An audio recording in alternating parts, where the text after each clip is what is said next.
Well, right now, some West Palm Beach residents still being told not to drink the tap water. That warning was issued late Friday night after officials detected a toxin produced by blue-green algae in the water coming from the treatment plant.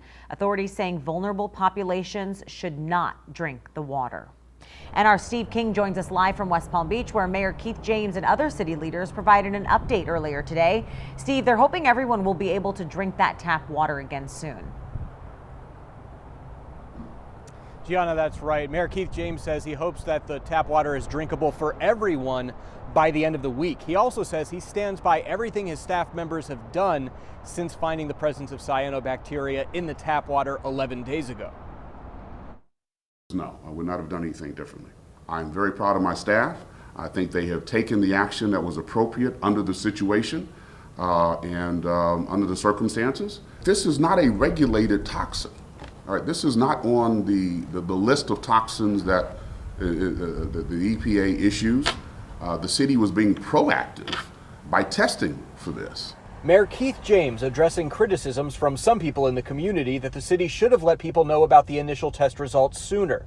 Even if we had let people know that we were receiving test results that high, it only would have begged the question, what do we do now? Well, the answer to that question is what comes out of the advisory, which we did not receive until Friday from the Department of Health. The Department of Health did not hear about the test results until over a week after the initial sampling. But city leaders say that's because they were not sure the results were accurate. They also say they began treating the water as soon as they got the initial results on May 19th with something called powder activated carbon, or PAC. And we wanted to confirm that these high results were not an anomaly because we had not seen this before. Nobody else in the state has seen this before. And we also wanted to see the effectiveness of PAC dosing. As of now, the city has not received any reports of someone getting sick from drinking the water. Mayor James was also asked what local businesses should do about this advisory. The advisory is very clear as to who should not consume tap water. And we stand by that. That's the best information we've received.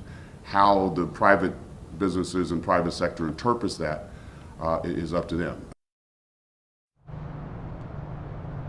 And the Public Utilities Director also says that after this water is deemed drinkable, they're going to begin testing the water supply for cylindrospermopsin weekly as opposed to monthly as it's been up to this point. And Steve, we know the town of Palm Beach actually issued an alert today about those home filtration systems. What exactly are they saying about them? Gianna, well, the town of Palm Beach is saying that those home filtration systems should not be relied upon for filtering out the toxins of that cylindrospermopsin. They say that they're actually working with Publix to make sure that there's plenty of bottled water stocked up at the shelves at all time for anyone who needs it, but they're saying that the home filtration systems aren't going to work and that water is still harmful to the vulnerable populations. Gianna? All right, Steve, thank you. And as we mentioned over the past day, young children, infants, pregnant women, and anyone with a vulnerable immune system are being advised to not drink the tap water. Also, officials say do not boil the tap water as it could actually increase those toxin levels.